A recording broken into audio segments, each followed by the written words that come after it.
Folks, this is Ben from Road to VR, and I'm here with my pal Bruce, who is showing me the latest AltSpace stuff. So AltSpace, as you may know, is a social VR platform, and they're doing some pretty cool stuff in there. Let's start, Bruce, by talking about the Chessboard.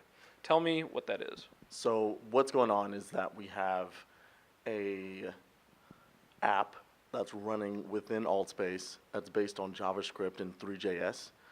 So it's pulling a 2D web page, that 3D content from there, putting it into the VR space.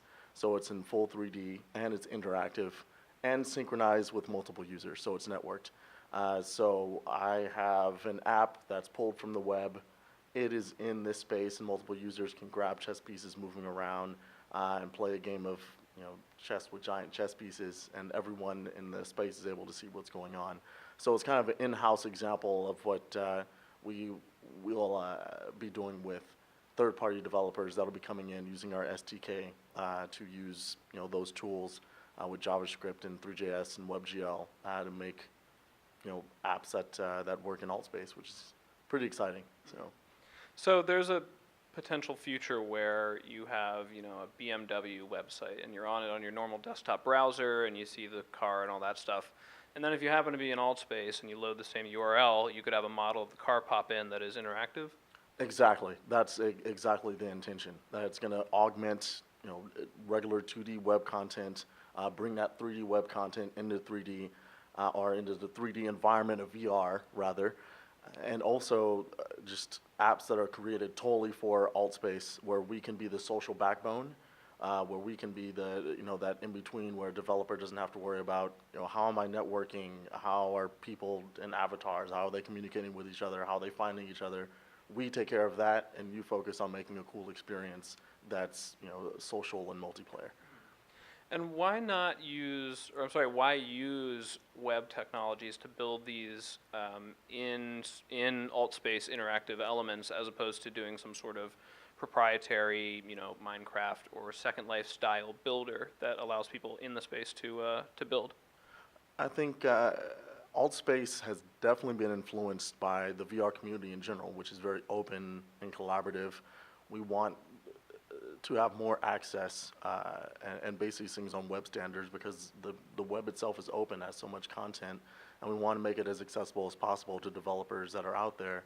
And I've been at my share of VR meetups, and there's always a fair share of people that are super interested in VR, super enthusiastic. They're maybe a front-end web developer or a web developer, and they have to dive in and try to learn Unity or learn Unreal, and that could be a daunting task on nights and weekends to try to do that. So it's really cool if you can use your own skill set that you already have, JavaScript and or 3JS or WebGL, and be able to apply that to make a VR experience that's cool and fulfilling. And as we've been seeing these kind of new input technologies come along, and people are wondering what the standards are going to be, you guys are kind of throwing in a number of things just to see, so that you're there when it sticks, right? Can you tell me what you've got in there now and what people can do with it? Yeah, we've started experimenting and getting some other input in there. So we have leap motion input experimental. You put your hands in front of your face, you got your wiggle your fingers, give someone a virtual fist bump. We have the Connect V2. If you have Windows 8 or 8.1, you can hook that up. It's plug and play. You'll find that your avatar suddenly has arms, that you can do some gestures there, do a little YMCA or do a little dance. Also, the Xbox 360 controller is working as well. So if you prefer to use a controller to get around AltspaceVR, you totally can. And a lot of this stuff is really early, experimental. There's still a lot of design work that needs to be done, and there's no UI interaction yet. It's really all about the nonverbal communication and adding to the the communication piece, the social piece, so far. So. And you told me you had a chance to check out Steam VR and the HTC Vive, and you guys, I understand, would like to get AltSpace up and running on that system. Absolutely. I was at GDC, did the Vive demo, absolutely blown away, terribly impressed. Really appreciate Valve's approach to the whole thing, as far as them being really open, really encouraging collaboration, as far as the development and the design, best practices, all of that, which is very exciting. And I think the most exciting part with VR enthusiasts and developers everywhere are so excited is that they plant a flag in the ground. They're like, holiday 2015, bam. And so that becomes a target that we want to shoot for. We want AltspaceVR VR to be there at that time, and no matter what VR headset you end up having, that you'll be able to use AltspaceVR to communicate and hang out with people in VR.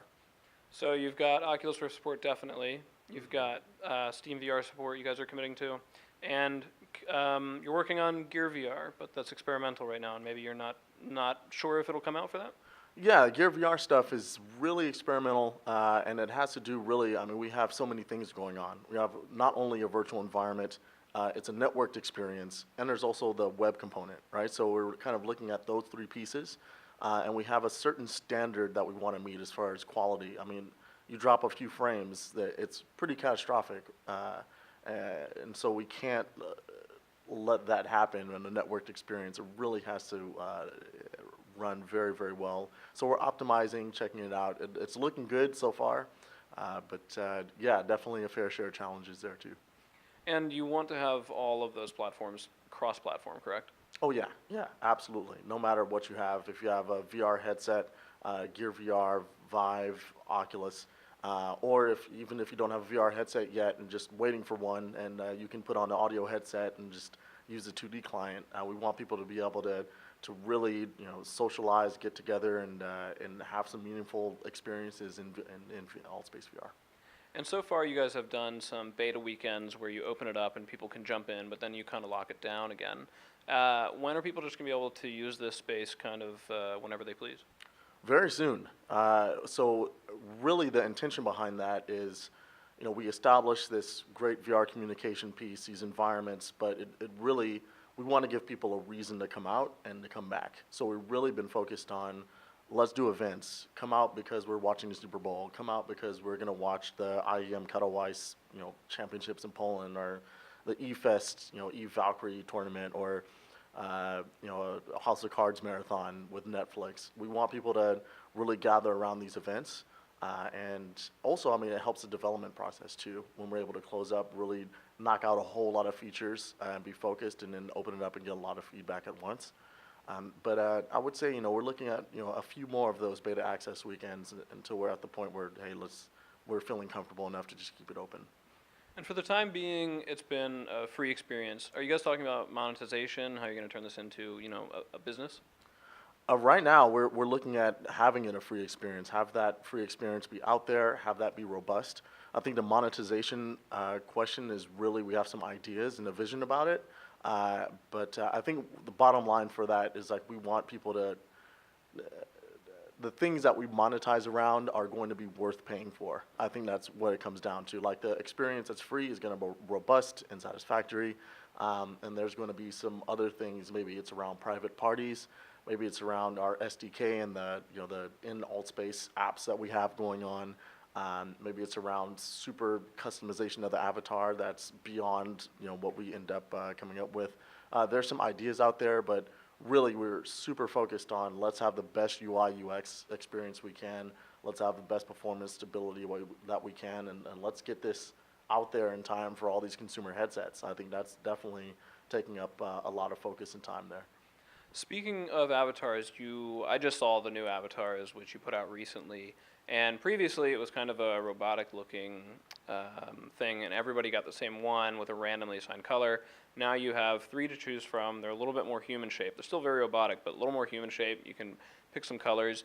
Do you have a concern with, as you get more and more human-like, you start to approach the uncanny valley? Because I actually personally liked the old avatars because they were human in the way that they moved, but they didn't have to look hyper-realistic to be believable. Oh yeah, that was definitely intentional. There was some iteration at the beginning about checking some different types of avatars out and have that not be creepy. So that starting point with the pod avatar, what we called it, and they'll probably be making a comeback too. But it was kind of a Wall-E-inspired, very friendly. You can make an emotional connection with it, and we've been testing out some newer avatars, a little more humanoid, seeing what people gravitate to.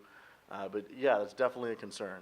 The technology for getting yourself in VR is naturally going to get better, but yeah, again, I mean, our focus is really to have the most natural and engaging social connection possible. And if you're creeped out by making eye contact, and that that all goes down the drain. So yeah, so definitely there's making careful steps forward with the avatars that we offer and the avatar customization system that we're developing, and trying to get to a good place there.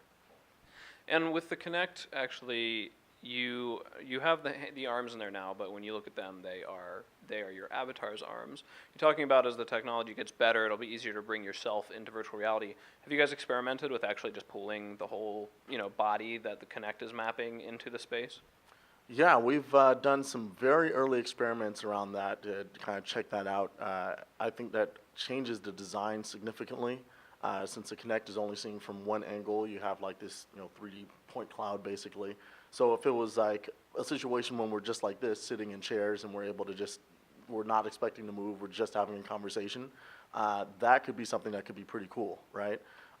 But if we're going off the model that we have, that you have a space that you can move around, it is a little bit dicey. So yeah, a lot of experimentation and iteration right now on that, and seeing how far we can push the photorealistic stuff. If we can get there, will it look good? How stylized we can make it? So yeah, it's still early. Great. Well, we'll be looking forward to see how all these various input systems evolve, and AltSpace as well. So thanks, Bruce, for joining me. Oh, my pleasure, man. Absolutely.